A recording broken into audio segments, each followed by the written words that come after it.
మంచిర్యాల ఈరోజు ప్రచారానికి వచ్చిన ఆదిలాబాద్ ఎమ్మెల్యే పాయల శంకర్ గారు అన్న గురించి చెప్పనవసరం లేదు. పరిస్థితి ఏంటో అడిగి తెలుసుకున్నాం. అన్న ఏంటి ఎట్లా జరుగుతుంది?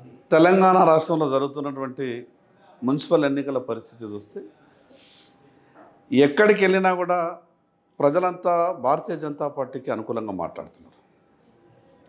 ప్రజలు ఈరోజు వాస్తవాలను అర్థం చేసుకున్నారు.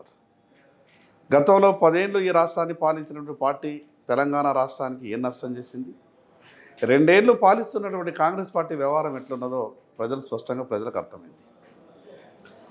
మేము వార్డుల్లో మా అభ్యర్థుల్ని వెంటబెట్టుకొని ఓటు అడగడానికి ప్రజల దగ్గరికి వెళ్ళినప్పుడు మేము తప్పకుండా నరేంద్ర మోడీ గారికే మద్దతు ఇస్తాం, బీజేపీనే గెలిపించుకుంటాం, కేంద్ర ప్రభుత్వం నిధుల నుండే కేంద్ర ప్రభుత్వం ఈరోజు అమృత్ పథకం కావచ్చు, అర్బన్ ఛాలెంజ్ ఫండ్ కావచ్చు, ఈ రకంగా ఆ నిధులతోనే ఈరోజు పట్టణాలలో అభివృద్ధి కార్యక్రమాలు జరుగుతున్నాయని ప్రజలు మాట్లాడుతూ ఉన్నారు. గతంలో కేంద్రం రాష్ట్రం ఏం చేసిందని నాయకులు ప్రజలకు చెప్పాల్సినటువంటి అవసరం వస్తుంది. కానీ ఈరోజు ప్రజలే ఓటు అడగడానికి వెళ్ళినప్పుడు తిరిగి నాయకులకు చెప్పేటటువంటి పరిస్థితి వచ్చిందంటే ప్రజలు ఎంత అవేర్ అయ్యారో దాన్ని బట్టి అర్థమవుతుంది. స్వయాన రాష్ట్ర ముఖ్యమంత్రి గారు చెప్తుండ్రు కదా, నా దగ్గర రూపాయి లేదు, నన్ను కోసినా కూడా నయా పైసా రాదు.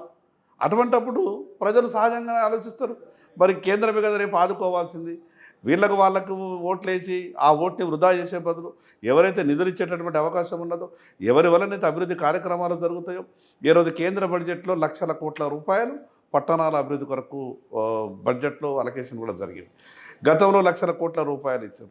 ఈ తెలంగాణ రాష్ట్రంలోనే వేల కోట్ల రూపాయల అభివృద్ధి కార్యక్రమాలు కేంద్ర ప్రభుత్వం నుంచి వచ్చేటువంటి నిధులతోనే జరుగుతూ ఉన్నాయి. కాబట్టి ఇదంతా కూడా వాతావరణం చూస్తే మెజార్టీ మున్సిపల్ స్థానాలు మేయర్లు కావచ్చు, మున్సిపల్ చైర్మన్లు కావచ్చు, భారతీయ జనతా పార్టీ గెలిచేటటువంటి అవకాశం కనిపిస్తుంది. ఎట్లుంది ఎమ్మెల్యే గారు? అంటే అబద్ధ హామీలు అంటూ ఒక ఛార్జ్షీటు మీరు ఈరోజు ప్రచారం చేసే ప్రయత్నం చేస్తున్నారు. ఎట్లుంది జిల్లాలో, నిర్మల్లో కానీ, ఆదిలాబాద్లో కానీ, ప్రధానంగా మంచిర్యాలలో కానీ దీని మీద రెస్పాన్స్ ఎట్లుంది, ఎట్లా వస్తుంది అసలు? ఇప్పుడు సైంటిఫిక్ దీంట్లో అదేదో అప్పటిదప్పుడు నొప్పి వచ్చిందని అతిగా పెయిన్ కిల్లర్లు తీసుకున్నటువంటి రోగి తన శరీరంలో ఉన్నటువంటి కిడ్నీలు పాడ ఎట్లా మరణిస్తాడో, రాజకీయ పార్టీలు కానీ రాజకీయ నాయకుడు కానీ కేవలం గెలుపు కొరకు అబద్ధపు హామీలు ఇస్తే అధికారం వచ్చినా కూడా ఆ టర్ము పూర్తి కాకముందే కిడ్నీలు ఫెయిల్ అయ్యేటటువంటి అవకాశం రోగికి ఎట్టుంటుందో ఈరోజు కాంగ్రెస్ పార్టీ పరిస్థితి. టెక్నికల్గా ఈ రాష్ట్రంలో కాంగ్రెస్ పార్టీ గెలిచిండొచ్చు. ఆ రోజు టీఆర్ఎస్ పార్టీ చేసినటువంటి మోసాలు కావచ్చు, టీఆర్ఎస్ పార్టీ చేసినటువంటి హరాస్మెంట్ కావచ్చు, ఈరోజు కాంగ్రెస్ పార్టీకి అనుకూలంగా అయింది, వాళ్ళ అధికారంలోకి వచ్చారు. కానీ అధికారంలోకి రావడానికి మీరు ఇచ్చినటువంటి హామీలు ఏ ఒక్క హామీని కూడా ఈరోజు ప్రభుత్వం నిలుపుకునేటటువంటి పరిస్థితి లేదు. స్వయాన మంత్రులు, ముఖ్యమంత్రి గారు అసెంబ్లీలో ఏం మాట్లాడతారు, మేము అనుకున్నాం కానీ ఆర్థిక పరిస్థితి సరిగా లేని కారణంగా మేము అమలు చేయలేకపోతున్నాం.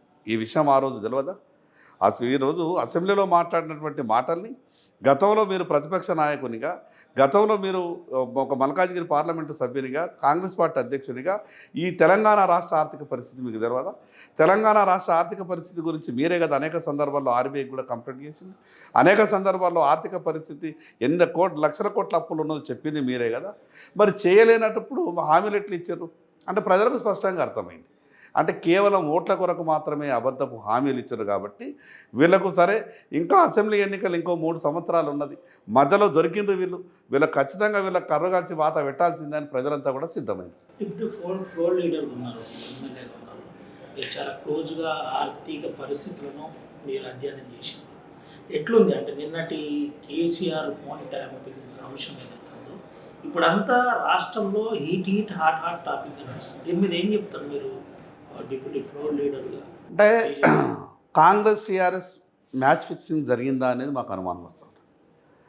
వాస్తవంగా ఫోన్ ట్యాపింగ్ జరిగినటువంటి తీరు చూస్తే అప్రజాస్వామికం, అదొక క్రిమినల్ యాక్టివిటీ.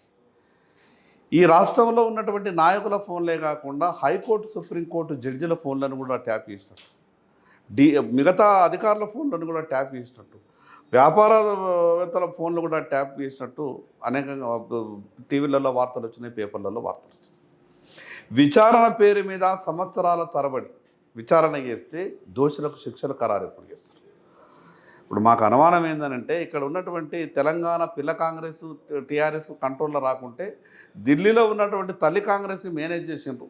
అందుకొరకే నోటీసులతో సరిపెట్టి ఈ ప్రజల్లో ఒక చర్చ పెట్టి వాళ్ళ పబ్బం గడుపుకోవాలనే ప్రయత్నం చేస్తున్నట్టు మాకు అనుమానం వస్తూ ఉంటుంది. దానికి ఉదాహరణ కాళేశ్వరం కథ.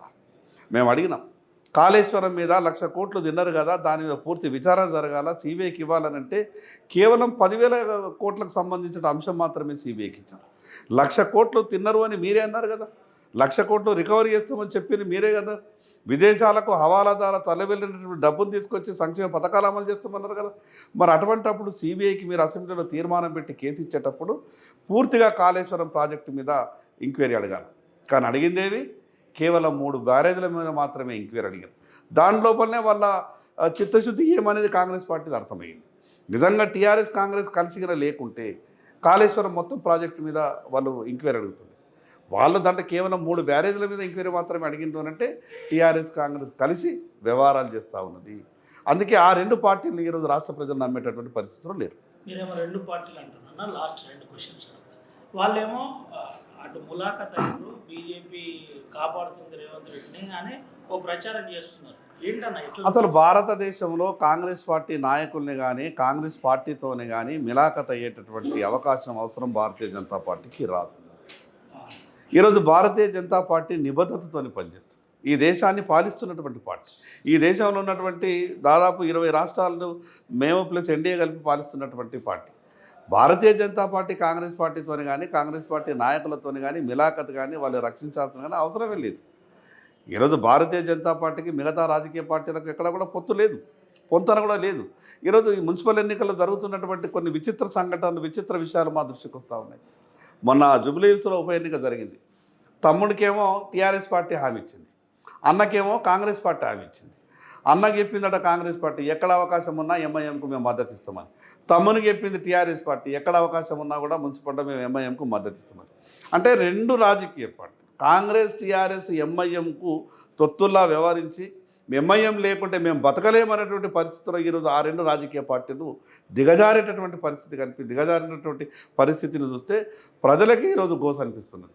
అందుకే కాంగ్రెస్ టీఆర్ఎస్ ఆ 2 రాజకీయ పార్టీలు నామరూపాలు లేకుండా తెలంగాణ నుంచి పోతేనే ఈ తెలంగాణ సాధించుకున్న దానికి అర్థం ఉంటుంది, తెలంగాణ ప్రజలకు న్యాయం జరుగుతుంది. చివరి క్వశ్చన్ చెప్పండి అన్న, బైన్సా మున్సిపాలిటీ ఇటు నిర్మల్ మున్సిపాలిటీ ఏంటి ఇప్పుడు పరిస్థితి? 8వ తారీఖు అమిత్ షానే వస్తున్నాడు అంటున్నాడు. ఈ ఎలక్షన్ కూడా అమిత్ షా లాంటి ఒక మహానాయకుడు, బీజేపీ నాయకుడు అచ్చుడు అవసరమా? అసలు దీనికోసం వస్తుందా లేదంటే రొటీన్ లైన్లో వస్తుందా? ఏంటి అసలు? భారతీయ జనతా పార్టీ అది వార్డు ఎన్నికైనా పార్లమెంట్ ఎన్నికైనా అదే నిబద్ధతతో పనిచేస్తుంది. ఎన్నిక ఏదైనా కావచ్చు, ప్రజల దగ్గరికి వెళ్ళేటప్పుడు దేశ ప్రధానమంత్రి స్వయాన చెప్పిండు నేను భారతీయ జనతా పార్టీ కార్యకర్తని. ఎన్నికలప్పుడు హోంశాఖ మంత్రిగా ఈరోజు అమిత్ షా గారు రారు, ఒక కార్యకర్తగా పార్టీ కొరకు పనిచేయడానికి మాత్రమే వస్తుంది. కాబట్టి మాకు మిగతా పార్టీ నాయకులకు చాలా తేడా ఉంటుంది. మేము ఎప్పుడైనా ఎన్నికల సమయంలో ఎంత పెద్ద నాయకుడైనా కార్యకర్తగా మాత్రమే మేము పనిచేయడానికి ఎమ్మెల్యేగా ఏం చెప్తారన్న ఈ ఎన్నికలకు ఉద్దేశించి? మెజార్టీ భారతీయ జనతా పార్టీ మీ క్యాండిడేట్లకు ఏం చెప్తారు? మీరు కూడా రెడీ ఉన్నారా డబ్బులతో? ఎట్లా? భారతీయ జనతా పార్టీకి డబ్బులు అవసరం రాదు. ప్రజలు నిన్ను మనసుతో ఆశీర్వదించడానికి సిద్ధంగా ఉన్నారు. మిగతా రాజకీయ పార్టీలకు డబ్బులు కావాలి. ఈరోజు భారతీయ జనతా పార్టీకి మామూలు కార్యకర్త ముఖ్యమంత్రి అయ్యేటటువంటి పరిస్థితి వస్తుంది అని అంటే డబ్బులతో కాదు. కానీ మిగతా రాజకీయ పార్టీ డబ్బులతో వ్యవహారం చేస్తుంది. భారతీయ జనతా పార్టీ ప్రజల ఆశీర్వాదంతో మాత్రమే రాజకీయం.